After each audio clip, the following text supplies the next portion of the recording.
सर्व BA TYच्या विद्यार्थ्यांचं या ऑनलाईन क्लासमध्ये स्वागत करतो. विद्यार्थी मित्र हो, आजच्या तासाला आपल्याला 12वी पंचवार्षिक योजना पाहायची आहे. यापूर्वी आपण आर्थिक नियोजन म्हणजे काय, त्याची आवश्यकता, गरज ज्याला आपण म्हणतो, त्यानंतर त्याची उद्दिष्टे, आर्थिक नियोजनाची उद्दिष्टे, हे दोन भाग आपण या ठिकाणी पाहिलेले. साधारणपणे भारताच्या नियोजन मंडळाने केलेल्या व्याख्येनुसार आपण पूर्वनिर्धारित सामाजिक उद्दिष्टांच्या पूर्ततेसाठी देशातील संसाधनांना संघटित करून त्यांचा महत्तम लाभकारक उपयोग करण्याच्या दृष्टीने अवलंबिण्यात येणारी पद्धत म्हणजे नियोजन. अशा प्रकारे नियोजनाची व्याख्या केली होती आणि या नियोजनाच्या माध्यमातून आपण कुठल्याही देशाला नियोजनाची आवश्यकता का असते किंवा भारताच्या संदर्भात आपण जर विचार केला तर त्यामध्ये आपण एक 9-10 मुद्दे आपण पाहिले होते आवश्यकतेच्या दृष्टिकोनातून, की देशातील मागणी आणि पुरवठ्यामध्ये समतोल निर्माण करण्यासाठी नियोजनाची आवश्यकता असते. किंमत स्थिरीकरणासाठी नियोजनाची आवश्यकता असते. मुक्त अर्थव्यवस्थेमधील वस्तू व सेवांच्या उपलब्धतेसाठी आवश्यकता असते. त्याचबरोबर आपण पाहतो की विकासाचा वेग वाढवण्यासाठी तशा प्रकारच्या नियोजनाची आवश्यकता असते. दारिद्र्य कमी करण्यासाठी नियोजनाची आवश्यकता असते. दारिद्र्य, बेकारी, आर्थिक विषमता, समतोल विकासासाठी, रोजगार निर्मिती निर्माण करण्यासाठी नियोजनाची आवश्यकता असते. तसेच मक्तेदारीवर कंट्रोल मिळवण्यासाठी नियोजनाची आवश्यकता असते. तसेच उद्योजकांमधील गळेकापूस स्पर्धेवर नियंत्रण मिळवण्यासाठी नियोजनाची आवश्यकता असते. अशा विविध कारणातून देशातील उत्पादनाची क्षमता वाढवण्यासाठी नियोजनाची आवश्यकता असते असं आपल्याला दिसून येते. अनेक कारणांसाठी नियोजनाची आवश्यकता असते आणि या आवश्यकतेतून आपण पाहतो की नियोजनाचे आपण एक उद्दिष्टे देखील पाहिलेले. त्यामध्ये एक उद्दिष्टांचं वर्गीकरण आपण केलं होतं. राजनैतिक उद्दिष्टे, आर्थिक उद्दिष्टे आणि सामाजिक उद्दिष्टे. आपण पाहतो की राजनैतिक उद्दिष्टांमध्ये आपण पाहतो की कुठल्या देशाचं राजकीय सत्ता ही स्थिर असणं देशाच्या विकासासाठी अनुकूल असतं. त्याशिवाय ठरवलेले उद्देश पूर्ण होत नाहीत आणि आपण पाहतो की राजकीय स्थिरता, राजकीय निर्णय देशाच्या सुरक्षितेच्या अनुषंगाने आणि स्थिरतेच्या अनुषंगाने ह्या सगळ्या गोष्टी आवश्यक असतात. त्याचबरोबर आपण आर्थिक उद्दिष्टेही आपण पाहितले होते की यामध्ये महत्तम उत्पादन घेण्याचं नियोजन गव्हर्नमेंटकडे असतं. मागणी पुरवठ्यामध्ये संतुलन निर्माण करण्यासाठी, त्याचबरोबर किमतीवर नियंत्रण आणण्यासाठी, रोजगारी निर्माण करण्यासाठी, दारिद्र्य कमी करण्यासाठी आपण पाहतो की तशा प्रकारचं उद्दिष्ट समोर ठेवलं जातं. समतोल विकासासाठी उद्दिष्ट ठेवल्या जातं आणि त्या अनुषंगाने नियोजनात त्याला महत्त्व किंवा तशा प्रकारची तरतूद करून तशा प्रकारचं नियोजन केल्या जातं आणि काटेकोरपणे त्याची अंमलबजावणी केल्या जाते. त्याचबरोबर सामाजिक उद्दिष्टामध्ये आपण पाहिलं होतं की सामाजिक सुरक्षितता, सामाजिक कल्याण ह्याही गोष्टी महत्त्वाच्या असतात. कारण आपण पाहतो की त्याशिवाय राष्ट्रांचा समतोल विकास होत नाही. आपण पाहतो की भारताच्या पंचवार्षिक योजनेचं महत्त्वाचं उद्दिष्ट आपण पाहतो की सर्वसमावेशक विकास, सर्वांचा विकास झाला पाहिजे. सर्वांना विकासाची फळे चाखायला मिळाली पाहिजे. सर्वांना विकासाच्या संधी मिळाल्या पाहिजे. सर्वांच्या क्षमतांचा विकास कसा होईल किंवा राष्ट्र विकासात सर्वांचा हातभार कसा लागेल या अनुषंगाने नियोजन असलेलं आपल्याला दिसून येतं. त्याचबरोबर आपण पाहतो की जे अनाथ, निराधार वगैरे गरीब जनता असते यांचंही कल्याण, सामाजिक कल्याणाच्या अनुषंगाने शासकीय पातळीवर वेगवेगळ्या योजना असलेल्या आपल्याला दिसून येतात आणि नियोजनामध्ये यासाठी मोठ्या फार प्रमाणात तरतूद केल्याचे आपल्याला दिसून येते. कारण आपण पाहतो की देशाचा विकास नुसतं राष्ट्रीय उत्पन्नात वाढ होऊन चालत नाही, तर म्हणजे देशातल्या गरीबातल्या गरीब व्यक्तीला योजनांचा, शासकीय योजनांचा लाभ मिळाला पाहिजे ही भावना त्या पाठीमागे असली पाहिजे. त्या व्यक्तीच्या गरजा कशा पूर्ण होतील, त्याचं उत्पन्न कसं वाढेल, त्याला भौतिक सुख कसं मिळेल या अनुषंगाने शासकीय पातळीवर प्रयत्न केले जातात किंवा त्याच्या विकासासाठी हातभार कसा लागेल यासाठी प्रयत्न केले जातात आणि हे सर्व प्रयत्न आपण पाहतो की विविध पंचवार्षिक योजनांच्या माध्यमातून केले जातात. आपण पाहतो की आतापर्यंत देशामध्ये 12 पंचवार्षिक योजना कंप्लीट झालेल्या आहेत आणि आपल्या सिलेबसला 12वी पंचवार्षिक योजना आहे. 12व्या पंचवार्षिक योजनेचा कालावधी 1 एप्रिल 2012 ते 31 मार्च 2017 अशा प्रकारचा आहे. आपण पाहितलं की भारताचं नियोजन हे नियोजन मंडळाच्या माध्यमातून प्लॅनिंग कमिशन बोर्ड ज्याला आपण म्हणतो, या नियोजन मंडळाच्या माध्यमातून केल्या जातं. आता आपण पाहतो की 2015 पासून नीती आयोग शासनाने आणलेला आहे आणि 2000 नीती आयोगाच्या माध्यमातूनही आपण पाहतो की तशा प्रकारचं नियोजन केल्या जात आहे. यापूर्वी नियोजन मंडळाच्या माध्यमातून अशा प्रकारे पंचवार्षिक योजना, त्याचे उद्देश, त्यानुसार प्लॅनिंग पूर्ण ठरवल्या जायचं. जसं नॅशनल लेवलवर नियोजन मंडळ असतं तसंच स्टेट लेवलवर राज्य नियोजन मंडळ असतं आणि जिल्हा लेवलवर जिल्हा नियोजन मंडळ असतं. म्हणजे आणि आपण पाहतो की ग्राम पातळीवर सुद्धा नियोजनाला महत्त्वाचं स्थान दिलेलं आहे की गावामध्ये कुठल्या प्रकारच्या योजना किंवा कुठल्या प्रकारची कामे करणे आवश्यक आहे जेणेकरून त्याची तीव्रता जास्त ही गावातल्याच ग्रामसभेनं सुचवायची असतात आणि त्यानुसार आपण पाहतो की गावाच्या गरजा कशा पूर्ण होतील किंवा गावाचा विकास कसा होईल किंवा तशा प्रकारची तरतूद किंवा नियोजन गाव पातळीपर्यंतच आपल्या देशात केल्या जातं असं आपल्याला म्हणता येईल. तर 12वी पंचवार्षिक योजनेचा कालखंड साधारणपणे 1 एप्रिल 2012 ते 31 मार्च 2017 अशा प्रकारचा असलेला आपल्याला दिसून येतो. यामध्ये 12व्या योजनेचा दृष्टिकोन पत्राचा अप्रोच पेपर ज्याला आपण म्हणतो, नियोजन मंडळाने 20 ऑगस्ट 2011 रोजीच्या आपल्या बैठकीत स्वीकारलेला आहे. त्यानुसार आपण पाहतो की केंद्रीय मंत्रिमंडळाने त्याला मान्यता दिली. 12 योजनेच्या दृष्टिकोन पत्राचे शीर्षकच आहे जलद, शाश्वत आणि अधिक समावेशी वृद्धी, ज्याला आपण faster, sustainable and more inclusive growth ज्याला आपण असं म्हणतो, इंग्रजीमध्ये म्हणू शकतो. म्हणजे देशाच्या अर्थव्यवस्थेचा जलद विकास झाला पाहिजे. शाश्वत म्हणजे टिकाऊ विकास, म्हणजे नैसर्गिक साधन संपत्तीचा योग्य वापर, पर्याप्त वापर करून त्याची पर्यावरणाची हानी न करता, पर्यावरण दूषित न करता पर्यावरण चांगलं ठेवून जो शाश्वत विकास असतो ज्याला आपण निरंतर विकास असं म्हणतो. त्याचबरोबर आणि अधिक समावेशी वृद्धी म्हणजे सर्वांना कसं समाविष्ट करता येईल किंवा त्याचे लाभ कसे मिळवून देता येईल या दृष्टिकोनातून सर्वात महत्त्वाचं हे उद्दिष्ट 12व्या पंचवार्षिक योजनेचं असलेलं आपल्याला दिसून येतं. आणि 12व्या पंचवार्षिक योजनेसाठी 9% वार्षिक वृद्धी दराच्या लक्ष्याचा प्रस्ताव मांडला होता. आपण पाहतो की देश 2012 ते 2017 या पंचवार्षिक योजनेमध्ये पर इयर आपण पाहतो की 9% देशाच्या GDPचा वृद्धी दर त्यांनी उद्दिष्ट ठेवलेला आपल्याला दिसून येतं. तशा प्रकारचं टार्गेट ठेवलं होतं आणि त्यानुसार प्लॅनिंग केलेलं आपल्याला दिसून येतं.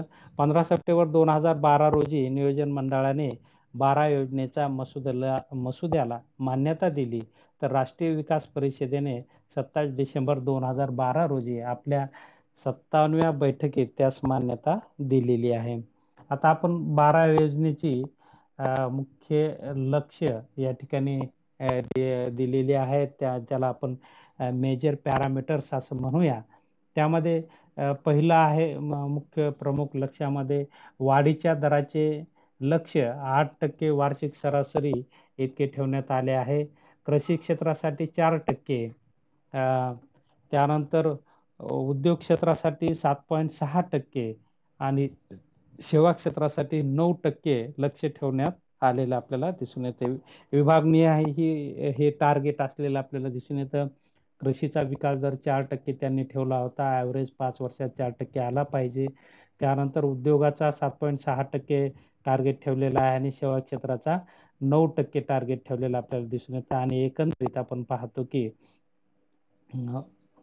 वार्षिक सरासरी 8% अशा प्रकारचं लक्ष त्यांनी ठेवलेलं आपल्याला 12व्या पंचवार्षिक योजनेमध्ये ठेवलेलं लक्षात येईल. एकूण GDPचा ग्रोथ रेट 8% आपल्याला लक्ष ठेवलेलं या ठिकाणी दिसून येतं. दुसरं प्रमुख लक्ष आहे की बचतीचा दर 33.6% GDPच्या ठेवलेला आहे. आपण पाहतो की ज्या देशामध्ये बचतीचा दर जास्त असतो तिथे भांडवल गुंतवणूक जास्त होते आणि भांडवल गुंतवणूक झाली की रोजगार वाढतो आणि रोजगार झाला की लोकांच्या उत्पन्नात वाढ होते. उत्पन्नात वाढ झाली की उपभोग वाढतो आणि उपभोग म्हणजे वाढणे म्हणजे देशाचा विकास होणे असं आपण म्हणतो. आणि म्हणून बचतीचा दर हा फार महत्वाचा असतो. त्यानुसार गुंतवणुकीचा दर 38.8% GDPच्या ठेवलेला आहे. म्हणजे बचतीचा दर किती 33.6%, तर गुंतवणुकीचा दर 38.8% लक्ष ठेवलेलं आहे. त्याचबरोबर एकूण उपभोग खर्च 69.3% GDPचे आहे. त्यानंतर निर्यातीचं देखील लक्ष त्यांनी ठेवलेलं आहे. 16% निर्यातीचं लक्ष GDPचे आपल्याला दिसून येतं. वस्तू आयात 25.2% आहे.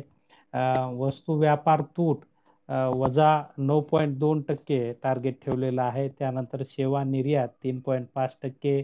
चालू खात्यावरील व्यवहार तोल ज्याला आपण म्हणतो वजा आहे ऋणात्मक 3.4 GDPच्या ठेवलेला आहे. भांडवली खात्यावरील व्यवहार तोल 3.9% ठेवण्यात आलेला आहे. त्याचबरोबर क्षेत्रीय म्हणजे विभागनिहाय लक्ष्य ही आहेत. एक अर्थव्यवस्थेच्या बाबतीतली लक्ष्य. आता क्षेत्रीय म्हणजे कृषी, उद्योग आणि सेवा क्षेत्राचे यामधील काही लक्ष त्यांनी ठेवलेले आपल्याला दिसून येतात, ज्याला आपण सेक्टरल टार्गेट्स असं म्हणूया. 12व्या योजनेच्या अखेर साध्य करावयाची लक्ष्य पुढील प्रमाणे होती, ज्यामध्ये 1 नंबरला दारिद्र्याचं प्रमाण 10% कमी करणे. 2 गैर कृषी क्षेत्रात 50 दशलक्ष नवीन रोजगाराच्या संधी निर्माण करणे. तसेच तेवढ्याच व्यक्तींना कौशल्य प्रमाणपत्र उपलब्ध करून देणे. आपण पाहतो की कौशल्य विकास कार्यक्रम मधामध्ये गव्हर्नमेंटने आणला होता आणि त्याचाच एक भाग असा आपल्याला दिसून येतो. त्यानंतर सरासरी शालेय वर्ष 7 वर्षापर्यंत वाढवणे. शालेय पट नोंदणीमधील लिंग व सामाजिक तफावत दूर करणे.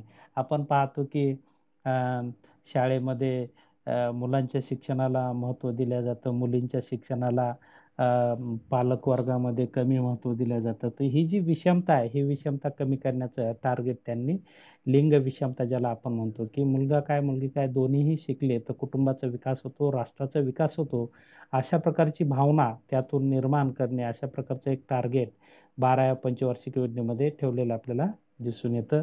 त्याचबरोबर 1000 जिवंत जन्मामागे अर्भक मृत्यू दर 25 पर्यंत कमी करणे.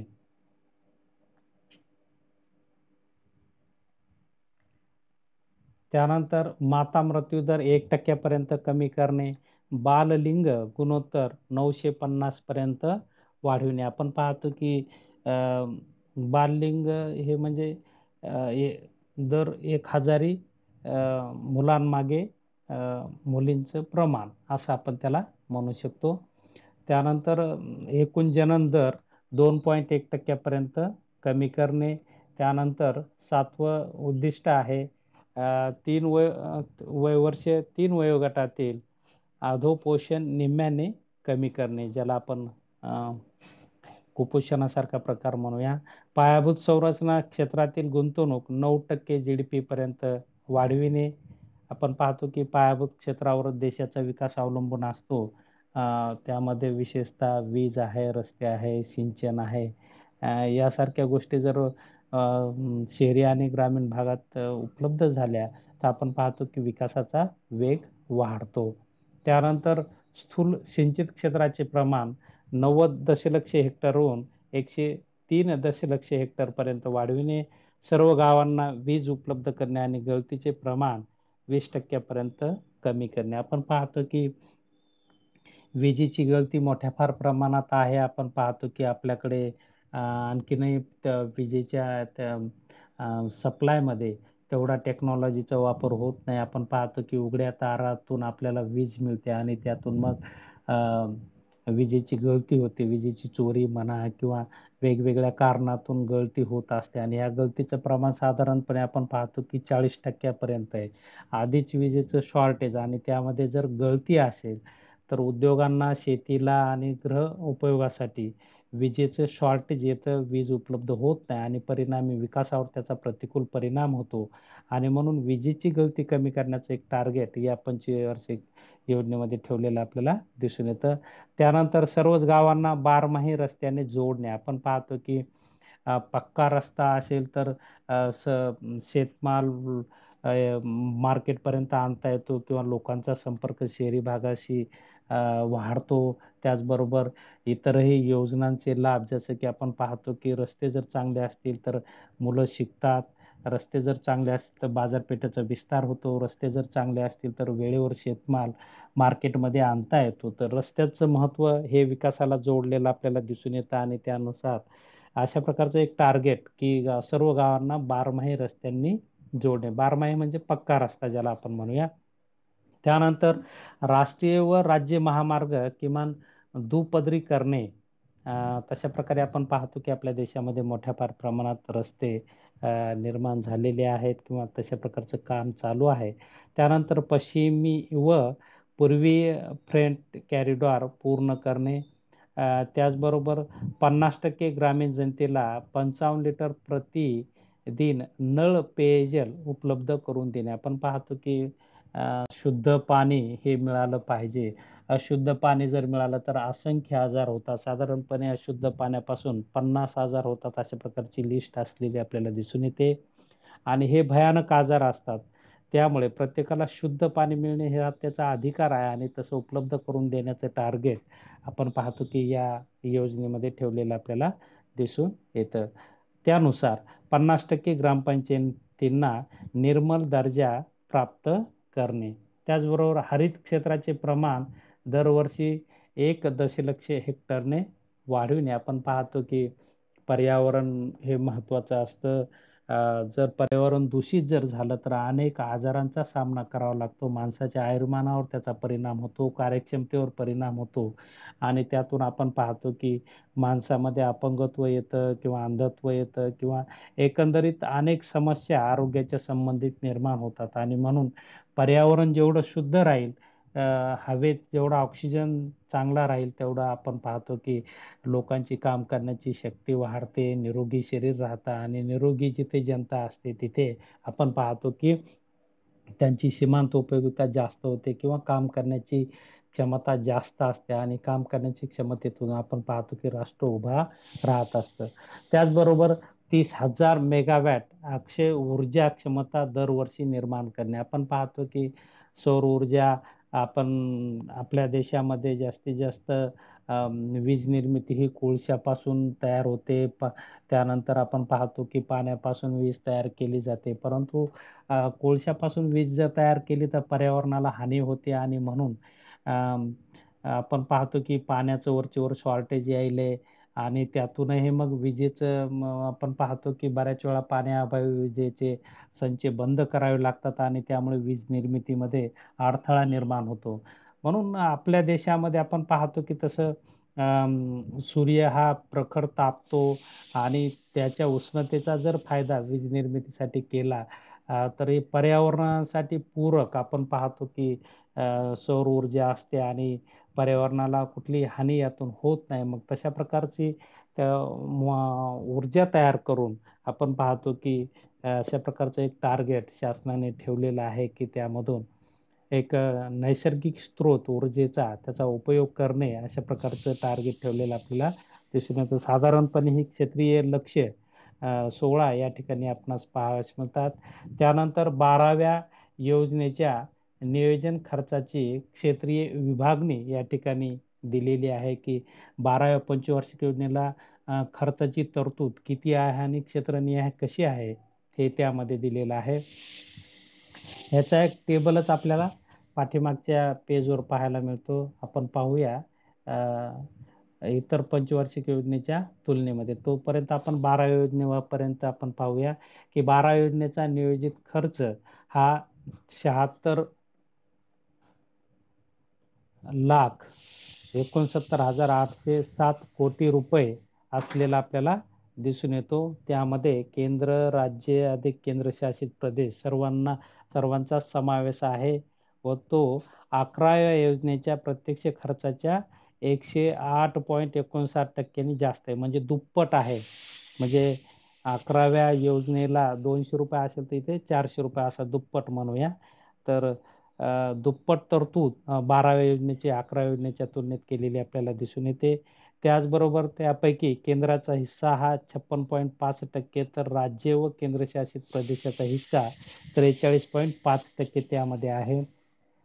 त्यानंतर 12व्या योजनेच्या एकूण खर्चामध्ये सर्वाधिक हिस्सा सामाजिक सेवा क्षेत्राचा असलेला आपल्याला दिसून येतो. आपण पाहतो की भारतामध्ये सामाजिक विषमता मोठ्या फार प्रमाणात आहे आणि ही विषमता कमी करण्यासाठी, दुर्बल घटकांना आर्थिक मदत करण्यासाठी, त्यांच्या कल्याणामध्ये वाढ करण्यासाठी अनेक कल्याणकारी योजना भारतामध्ये राबवल्या जातात आणि त्यांच्या विकासासाठी त्यासाठी प्रयत्न केले जातात आणि या प्रयत्नासाठी मोठ्या फार प्रमाणात तरतूद 12व्या पंचवार्षिक योजनामध्ये किंवा आपण पाहतो की 9व्या पंचवार्षिक योजनेपासून सामाजिक कल्याणावर फार मोठा खर्च शासन करत आहे. आणि त्यामुळे आपण पाहतो की आज आदिवासी क्षेत्रातील मुले शिकत आहेत किंवा तशा प्रकारचा विकासातला असमतोल त्यांच्या विकासातून दूर झालेला आपल्याला दिसून येतो किंवा तशा प्रकारच्या संधी त्यांना उपलब्ध करून दिल्या जातात. यामध्ये आपण पाहतो की सेवा क्षेत्राचा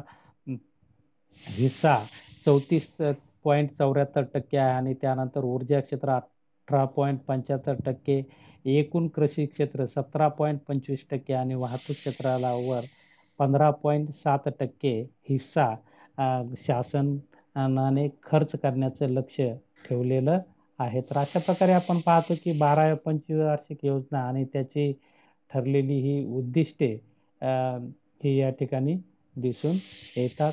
एक टेबल आहे खर्चाचा या ठिकाणी, तो आपण टेबल पाहूया की त्यावरून तुमच्या लक्षात येईल की विविध पंचवार्षिक योजनांमध्ये खर्चाची तरतूद कशा प्रकारची आहे. हा टेबल आहे. यामध्ये आपण पाहूया की इथे आपल्याला पहा 10वी योजना आहे, 11वी योजना आणि 12वी योजना. त्यासाठी खर्चाची तरतूद आपण पाहूया सुरुवातीला की 10व्या योजनेमध्ये 16,18,460 कोटी रुपये होते. त्यानंतर 18×2=36, पुढच्या योजनेमध्ये ते दुप्पट झाले, 36,76,936 कोटी. त्यानंतर त्याच्या पुढच्या योजनेत आपण पाहतो की पुन्हा दुप्पट झालेले आपल्याला दिसून येतात. म्हणजे 11व्या योजनेमध्ये किती खर्चाची तरतूद होती? 36,76,936. तर 12व्या योजनेचा नियोजित खर्च आपण पाहतो की 76,69,807 कोटी रुपये तरतूद असलेले आपल्याला दिसून येते. क्षेत्रनिहाय इकडे पहिल्या कॉलम मध्ये दिलेले आहेत पहा. 1 नंबरला कृषी व संलग्नित क्षेत्रावर एकूण खर्चाच्या 4.74%, ग्रामीण विकासावर 5.96%, 12व्या पंचवार्षिक योजनेमध्ये खर्चाची तरतूद केलेली आहे. विशेष क्षेत्र कार्यक्रम 1.5% आहे. त्याचबरोबर जलसिंचन व पूर नियंत्रण 5.50, असं एकूण कृषीवरील खर्च आपण पाहतो की कृषी म्हणजे ग्रामीण विकास आणि सगळं आलं त्यामध्ये 17.25% 12व्या योजनेत तरतूद असलेली आपल्याला दिसून येते की जी की 11व्या योजनेत 19.67% होती एकूण खर्चाच्या. बरोबर आहे. टक्केवारी जरी इथे कमी असली तरी तरतूद मात्र दुप्पट केलेली आपल्याला दिसून येते की 11व्या योजनेत 7,23,465 कोटी रुपये खर्च केले होते, तशा प्रकारचं टार्गेट ठेवलं होतं. तर 12 योजनेत त्याच्या दुप्पट आपण पाहतो की 13,23,119 कोटी रुपये खर्चाची तरतूद कृषी क्षेत्रासाठी किंवा ग्रामीण क्षेत्राच्या विकासासाठी केलेली आपल्याला दिसून येते. त्यानंतर उद्योग व खनिजसाठी 4.92%, वाहतूकसाठी 15.70% तरतूद 12व्या पंचवार्षिक योजनेमध्ये केलेली आपल्याला दिसून येते.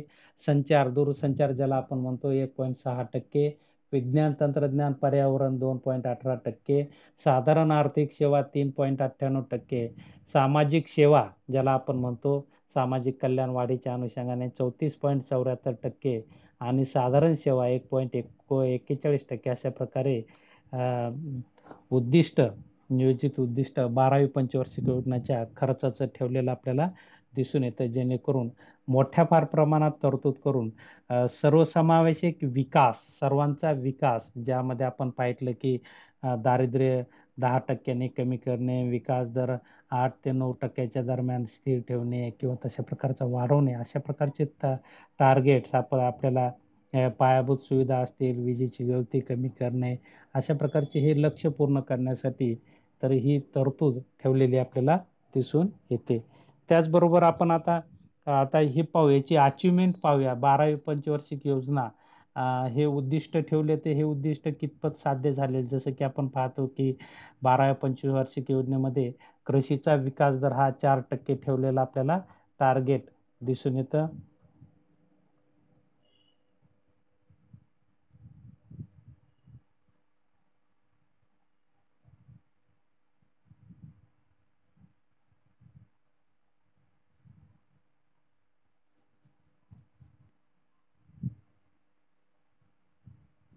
कृषीचा विकास दर 4%, उद्योग क्षेत्राचा विकास दर 7.6% आणि सेवा क्षेत्राचा विकास दर 9% इतका ठेवण्याचे लक्ष्य त्यांनी ठेवलेलं आहे. तर आपण पाहूया प्रत्यक्षात काय यामध्ये स्थिती झाली. तर पाठीमागे जर गेलो तर आपण तर आपल्याला हे सगळे आकडे पाहायला मिळतात.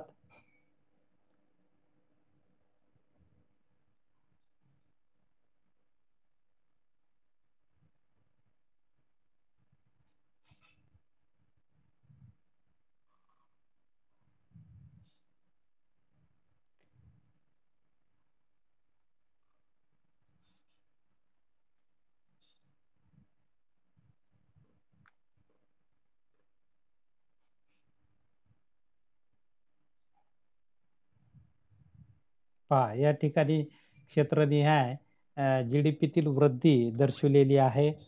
आपण पाहतो की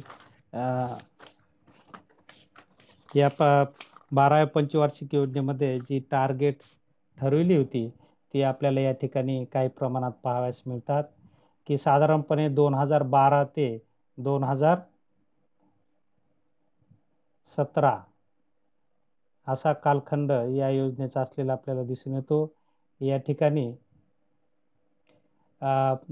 वृद्धी दर जे देशाच्या GDP मधील हिस्सा असलेला आपल्याला दिसून येतो, की जो की 2012 मध्ये कृषीचा GVA मधील 2014-15 मध्ये कृषी क्षेत्राचा वाटा 16.11% होता, तर 18-19 मध्ये 14.37% झालेला आहे.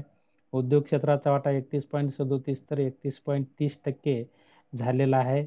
म्हणजे हा कॉन्स्टंट आपण पाहतो राहिलेला. सेवा क्षेत्राचा वाटा आपण पाहतो 52.52 वरून 54.33%. यामध्ये सेवा क्षेत्र हे वाढतं आहे असं आपल्याला दिसून येतं. त्याचबरोबर इथे आपल्याला देशाचं राष्ट्रीय उत्पन्न असलेलं आपल्याला दिसून येतं, की राष्ट्रीय उत्पन्नाच्या बाबतीत 2012-13 मध्ये देशाच्या राष्ट्रीय उत्पन्नातील वाढीचा दर 5.6% होता. त्यानंतर 13-14 मध्ये 6.6, 14-15 मध्ये 7.2%, 15-16 मध्ये 8%, 16-17 मध्ये 8.2% आणि 17-18 मध्ये 7.2%. आपण पाहतो की ॲव्हरेजली तसा 8 ते 9% विकास दराचं लक्ष ठेवलेलं होतं. 2 वर्षे आपल्याला दिसून येतं की 15-16 आणि 16-17 मध्ये 8% आपण टार्गेट कंप्लीट केलं होतं. त्याचबरोबर आपण पाहतो की नैसर्गिक काही अडथळे यामध्ये निर्माण होत असतात किंवा व्यापार चक्रांमुळे, जागतिक मंदीमुळे म्हणा. आपण पाहतो की 12व्या पंचवार्षिक योजनेमध्ये दुष्काळ देशामध्ये जास्त प्रमाणात पडलेला आपण पाहतो की साधारणपणे दुष्काळाची तीव्रता जास्त होते आणि त्यामुळे कृषीचा विकास दर आपण पाहतो की म्हणावं तसा आला नाही आणि एकंदरीत आपण पाहतो की अर्थव्यवस्थेवर त्याचा परिणाम झालेला आपल्याला दिसून येतो. तरी पण साधारणपणे काही प्रमाणात आपण पाहतो की यामध्ये बऱ्याच प्रमाणात एक चांगली अचिव्हमेंट आपण पाहतो की 12व्या पंचवार्षिक योजनेची दिसून येते. साधारणपणे 12व्या पंचवार्षिक 2018-19 मध्ये तसं पाहायला गेलं तर भारताचं दरडोई उत्पन्न चालू किमतीनुसार 1,26,406 असलेलं आपल्याला दिसून येतं, जे की 2012-13 मध्ये 71,050 असलेलं आपल्याला दिसून येतं. साधारणपणे दरडोई उत्पन्नात वाढ झालेली आहे. कुठल्या देशाचा विकास मोजत असताना दरडोई उत्पन्न त्या ठिकाणी महत्वाचं लक्षात घेत असतात. दरडोई उत्पन्नावरून विकास दर किंवा मानव विकास निर्देशांकामध्ये देखील त्याची नोंद हा एक पॅरामीटर असलेला आपल्याला दिसून येतो.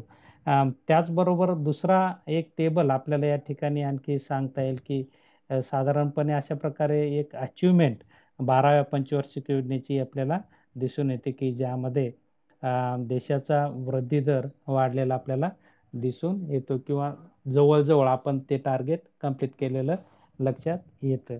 त्याचबरोबर आपण पाहतो की दारिद्र्याचं हे प्रमाण 10% टार्गेट जे ठेवलं होतं ते साधारणपणे त्यामध्ये तेवढी घट झाली नाही, परंतु बऱ्याच प्रमाणात घट झालेली आपल्याला दिसून येते. वीज गळतीमध्ये बऱ्याच प्रमाणात घट झालेली आहे.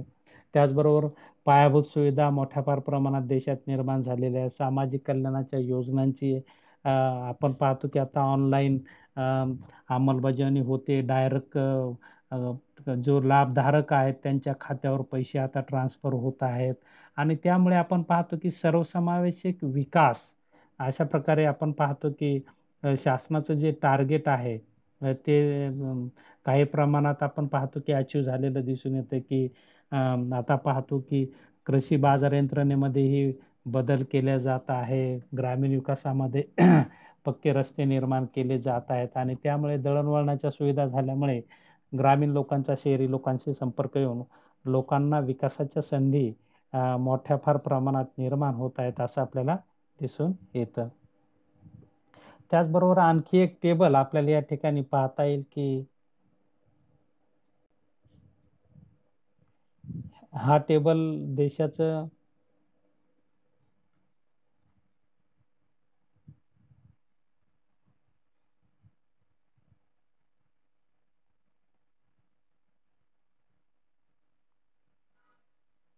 पेज नंबर 15 वर पहा. पेज नंबर 15 आपण एकंदरीत ग्रोथ रेट दिलेले आहेत. भारतीय अर्थव्यवस्थेचे ग्रोथ रेट दिलेले आहेत पेज नंबर 15 की साधारणपणे आपण पाहूया की देशाचा आर्थिक विकास म्हणजे विकास दर कसा राहिलेला आहे.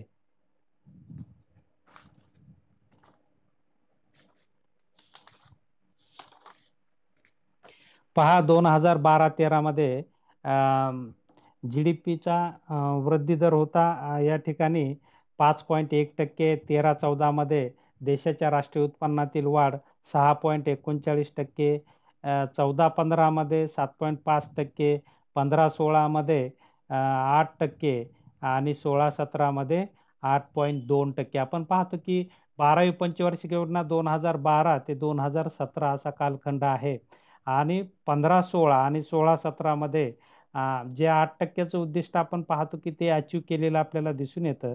पहिले 3 वर्षामध्ये आपण पाहतो की थोडं यामध्ये 1-1.5% कमतरता आहे, परंतु साधारणपणे आपण पाहायला गेलो तर आपलं जे भारतीय अर्थव्यवस्थेच्या विकास दराचं जे उद्दिष्ट त्या जवळजवळ आपण पाहतो की 12वी पंचवार्षिक योजना एक चांगली यशस्वी योजना राहिलेली आपल्याला या ठिकाणी दिसून येते की ज्यामुळे तिन्ही क्षेत्राच्या विकासाला त्या ठिकाणी पूरक परिस्थिती निर्माण झाली आणि मोठ्या फार प्रमाणात खर्चाची तरतूद जी की 11व्या योजनेच्या दुप्पट आपण पाहतो की 76 लाख कोटी रुपयाची तरतूद आपण पाहतो की त्यामध्ये म्हणजे 11व्या योजनेच्या दुप्पट खर्चाची तरतूद केल्यामुळे हे सर्व शक्य झालेलं आपल्याला दिसून येतं.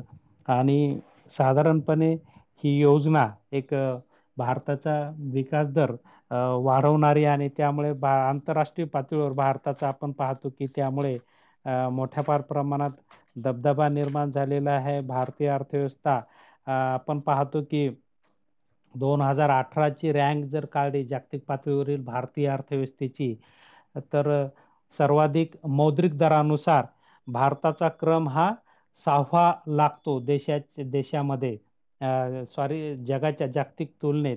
पहिल्या क्रमांकाची अर्थव्यवस्था USA ची आहे, दुसऱ्या क्रमांकाची चीनची आहे, तिसऱ्या क्रमांकाची जपानची आहे, चौथ्या क्रमांकाला जर्मनी आहे, पाचव्या क्रमांकाला UK आहे, तर 6व्या क्रमांकाला भारतीय अर्थव्यवस्था मौद्रिक दरानुसार असलेली आपल्याला दिसून येते. त्यानंतर दुसरा एक इंडेक्स काढला जातो PPP नुसार भारताचा जागतिक पातळीवर 3रा क्रमांक आहे. जेव्हा आपल्याला डिटेल्समध्ये पाहायचं तेव्हा याचे लॉंग फॉर्म मी तुम्हाला सांगेल की साधारणपणे मौद्रिक दर म्हणजे त्या देशातील चलनानुसार तशा प्रकारचा डॉलरच्या तुलनेत रेट काढला जातो आणि PPP नुसार चलनाच्या तुलनात्मक खरेदी शक्तीचा दर काढून तशा प्रकारची जागतिक अर्थव्यवस्थेशी तुलना केली जाते. तर PPP नुसार भारतीय अर्थव्यवस्था ही जगामध्ये 3ऱ्या क्रमांकाची, तर मौद्रिक दरानुसार ही 6व्या क्रमांकाची अर्थव्यवस्था राहिलेली आपल्याला दिसून येते. आणि हे आपण पाहतो की या पंचवार्षिक योजनाचंच हे फलित असलेलं आपल्याला दिसून येतं. साधारणपणे अशा प्रकारे कुठल्याही देशाच्या विकासामध्ये नियोजनाला हे महत्त्वाचं स्थान असतं आणि म्हणून नियोजन हे खूप महत्त्वाचं असतं. आपण पाहतो की आता शासनाने याच नियोजन मंडळाला पुढे नीती आयोग म्हटलेलं आहे, त्याचं नावामध्ये बदल केला आहे, थोडा कार्यशैलीमध्ये बदल केलेला आहे, परंतु आपण पाहतो की हे चालू असतं. कारण ज्या क्षमता आहेत त्या क्षमतांचा विकास म्हणजे आपल्याकडे नैसर्गिक क्षमता आणि प्रत्यक्ष उपलब्ध असलेल्या क्षमता यामधील गॅप कमी करण्यासाठी नियोजन आवश्यक असतं आणि त्या अनुषंगाने भारतामध्ये चांगल्या प्रकारचं नियोजन केलं जातं. आणि त्या अनुषंगाने आपण पाहतो की आज भारतीय अर्थव्यवस्था जागतिक पातळीवर एक सक्षम अर्थव्यवस्था म्हणून तिच्याकडे पाहिलं जातं. आज आपण पाहतो की जागतिक दबदबा भारतीय अर्थव्यवस्थेचा निर्माण झालेला आहे आणि ह्याचं हे फलित विविध पंचवार्षिक योजनांचं हे फलित असलेलं आपल्याला दिसून येतं. या क्लासला आपण उपलब्ध झाला, शांतपणे ऐकून घेतलं त्याबद्दल आपले आभार व्यक्त करतो आणि या ठिकाणी थांबतो. धन्यवाद.